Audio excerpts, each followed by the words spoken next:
पुरीच्या जगप्रसिद्ध आणि जगन्नाथ मंदिरातील रत्नाच्या भंडारात ठेवलेले हिरे आणि दागिने 46 वर्षानंतर 14 जुलै पासून मोजण्याची प्रक्रिया सुरू झाली आहे।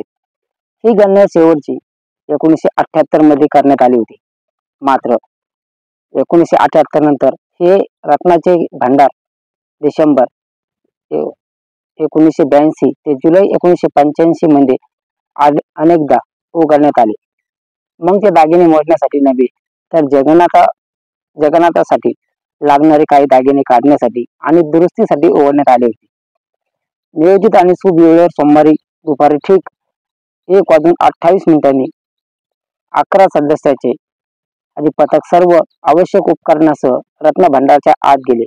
त्यात ओडिशा उच्च न्यायालयाने माजी न्यायाधीश न्यायमूर्ती विश्वनाथ रथ यांच्या अध्यक्षतेखाली राज्य सरकारने स्थापना केलेल्या समितीच्या 2 सदस्यासह जिल्हा आणि मंदिर प्रशासनाचे वरिष्ठ अधिकारी आणि सेवादारांचे प्रतिनिधी यांचा समावेश होता।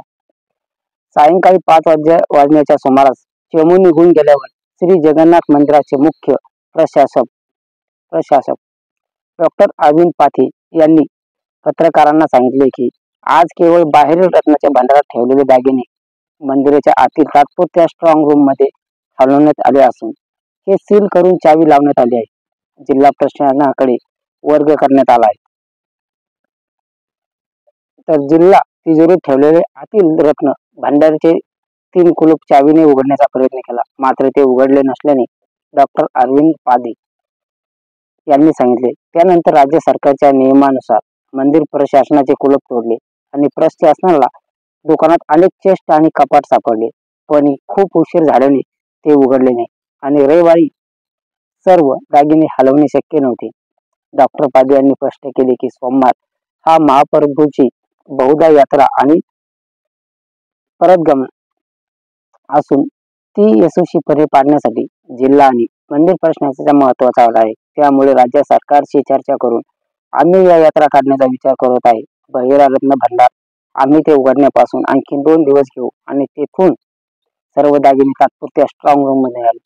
सर्व मौल्यवान वस्तू दागिने आतील रत्नाच्या भंडारात ठेवले जातात आणि केवळ रथ यात्रा किंवा इतर महत्त्वाच्या प्रसंगी वापरलेले दागिने बाहेरील रत्नाच्या भंडारात ठेवले जातात।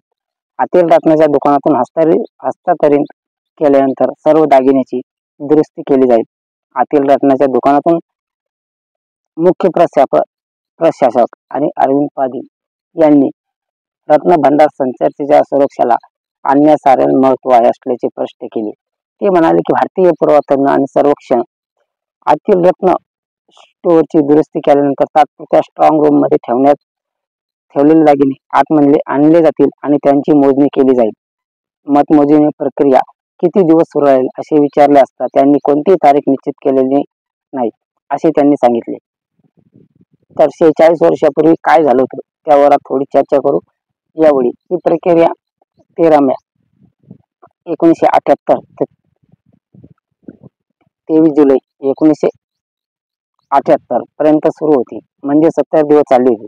परंतु तरीही पूर्णपणे होऊ शकले नाही, कारण मोजणीसाठी तिरुपती मंदिरासह बाहेरून बोलवलेले दागिने तज्ञ देखील रत्नाच्या दुकानात ठेवलेले अनेक दागिन्याची अमुक मूल्यांकन करू शकले नाहीत। पण जे दागिने ओळखता येतील आणि मोजता येतील ते कमी धक्कादायक नव्हते।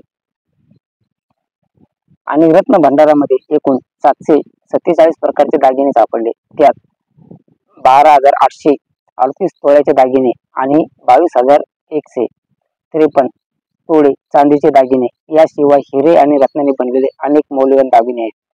हे दागिने एकतर अनेक शतकापासून भगवान जगन्नाथाचे भक्त असलेले राजे आणि सम्राट यांनी दान केले होते, किंवा ओडिशाच्या राजघराण्यातील इतर राज्यासोबत युद्धात विजय मिळवल्यानंतर त्यांना प्राप्त केले होते।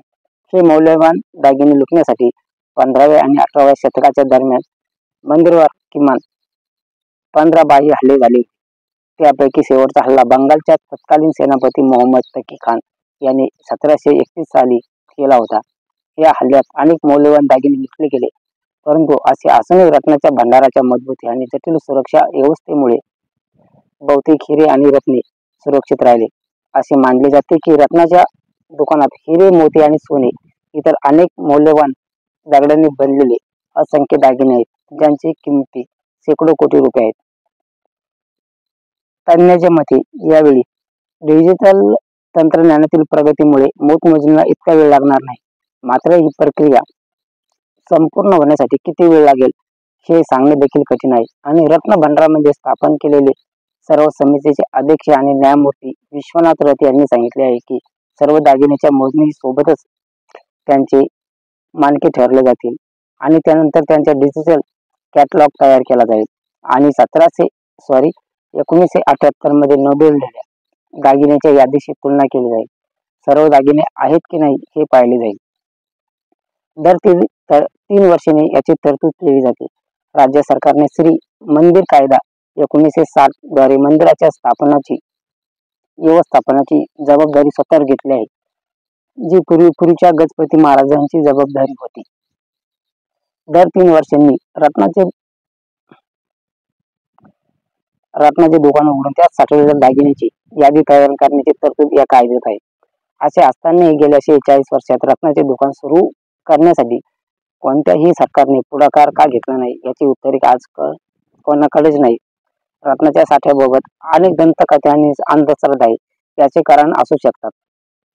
अनेक सेवकांचे म्हणणे आहे की रत्नाच्या दुकानात विषारी साप आहेत जे दागिन्याचे रक्षण करतात आणि तत्कालीन जनता पक्षाचे सरकार पडल्यानंतर अवघ्या काही महिन्यातच रत्न भंडार 1978 साली शेवटचे खुले झाल्यानंतर अनेक नेत्यांनी रत्न भंडाराच्या उद्घाटनाची आणि त्याचा संबंध जोडण्याची सुरुवात केली आणि त्यामुळे त्या सत्तेवर आलेल्या सरकारने या दिशेने पुढाकार घेण्यास टाळाटाळ केली. मात्र 2018 मध्ये तत्कालीन आणि नवीन पटनायक सरकारचे रत्न भंडार उघडण्यासाठी पुढाकार घेतला होता. पण हा उपक्रम म्हणजे रत्नाच्या दुकानात संरचनेचा आढावा घेणे आणि दागिन्याची यादी तयार करणे नव्हते. उल्लेखनीय आहे की ISने 2018 मध्ये स्पष्ट केले होते की रत्न ठेवीची स्थिती अत्यंत नाजूक आहे. अनेक ठिकाणी पाणी गळत असून भिंतीवर फोड आले आहेत, त्यामुळे दुरुस्तीची नितांत गरज आहे, अन्यथा रत्न भंडार कधीही कोसळू शकतो. ओडिशा उच्च न्यायालयाच्या निर्देशानुसार 2018 मध्ये राज्य सरकारने आणि रत्नाच्या साठ्याचा आढावा घेण्यासाठी एक टीम तयार केली होती. परंतु समिती आत जाऊ शकत नव्हती कारण टीम ज्या चावीने आत गेली होती ती चावी रत्नाच्या दुकानाचे कुलूप उघडू शकली नाही आणि टॉर्चच्या प्रकाशात बाहेरून रचनेची पाहणी करूनच समिती परतली होती. त्याच दिवसापासून हे प्रकरण उच्च न्यायालयात प्रलंबित होते.